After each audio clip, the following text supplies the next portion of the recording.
ጋይስ ዛሬ ደግሞ ወሬ ላውራላችሁ። ትላንትና ሴትዮዬን እንዴት እንዳናደድኩ ልንገራችሁ።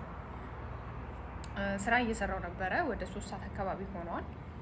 ከዛ ስልክ ደወለችልኝና ያው ሀገር መግባቴን ታውቃለች እና እስካሁን የትም አልወሰደችኝም እና ልብስ መግዛት ትፈልጊያለሽ ወይ አለችኝ። ብር አለኝ ስትለኝ እሺ አልኩኝ። ውጭ መውጣቱን ስለምፈልግ ማለት ነው። በጣም የታፈንኩ ያህል ነው የሚሰማኝ ቤት ውስጥ ማለት ነው።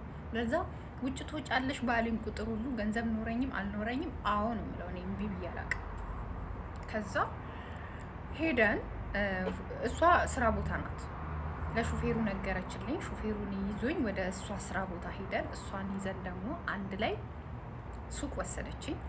የወሰደችኝ ሱቅ ደግሞ የኛ የሰራተኞች ሱቅ ነው የወሰደችው። የሚገርማችሁ ማለት ነው። ይሄ ኖርማል ለነሱ የሚሸጥበት ምናምን ትክክለኛ ልብስ ያለበት ቦታ ሳይሆን የሰራተኞች ልብስ የሚሸጥበት ቦታ ነው የወሰደችኝ። ለሰራተኛ ተብሎ የተዘጋጀ ብቻ ያለበት ገይዝ እኔ አልሰቀም ውስጤ ተቃጥሎ ነው የምስቀው። እና ለሰራተኛ ተብሎ ለካ የሚሸጥ ብቻ አለ። ለምን አልኳችሁ መሰላችሁ? ዩኒፎርም እና ለእኛ ተብሎ የሚሸጥ ደግሞ ልብስ ይሄ ተመሳሳይ ቲሸርት ተመሳሳይ ቲሸርት ሸሚዝ እና ሱሪ ቲሸርት እና ሱሪ ተመሳሳይ ከዛ የሆነ ሺቲ የሚመስል የሚያስጠላ ነገር ያለ እና እሱ ለብሼ ነው እኔ ሀገር የምገባው።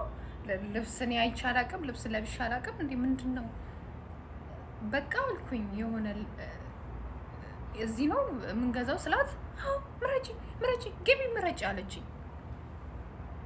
ፊት ለፊት ያለው ዩኒፎርም ነው፣ ከሱ ጀርባ እነዚህ ልብሶች አሁን ያልኳቸው ልብሶች አሉ። ከዛ እኔ ሱሪ አላደርግም እኮ አልኳት። ሱሪ አላደርግም ስል ሺቲዎችን ምረጭ አለችኝ። ሺቲ ለብሼ ነው ኢትዮጵያ የምገባው። ትቼዋለሁ፣ ባላወራ ነው የሚሻለኝ። እና ተከድኖ ይብሰል ጋይስ፣ ተከድኖ ይብሰል አይደለ? ከዛ ወጥተን ወደ በር አካባቢ ስንደርስ ምንም ሳንገዛ ማለት ነው። ስንትና ስንት መንገዱ ርቀቱ፣ መጀመሪያ ከቤት ተነስተን እስከ ስራ ቦታው በጣም ሩቅ ነው። ከስራ ቦታ ተነስተን ያ ሱቅ ለመሄድ ራሱ በጣም ሩቅ ነበረ። ሁሉ መንገድ ሄደን ምንም ሳንገዛ ወጣን። ግን የሆነ ሱቅ ስንወጣ እዚህ ጋር መግዛት የምፈልገው ነገር አለ አልኳት። ምክንያቱም እኔ ከሩቁ ሳይ የሆነ የህፃናት ጫማ ነገር ምናምን አየሁኝና ለልጄ ጫማ ስላልገዛው ለምን ጫማ አልገዛም ብዬ ስገባ መጀመሪያ ያገኘኋት ምን ብትሆን ጥሩ ቦርሳ አታምር አላውቅም። ቦርሳ አይደለችም ምናምን፣ ግን የህፃናት ጌጣጌጥ ነገር ናት ምናምን። በጣም ነው የምታምረው። እና ልጄ ደግሞ እንደዚህ አይነት ነገሮችን በጣም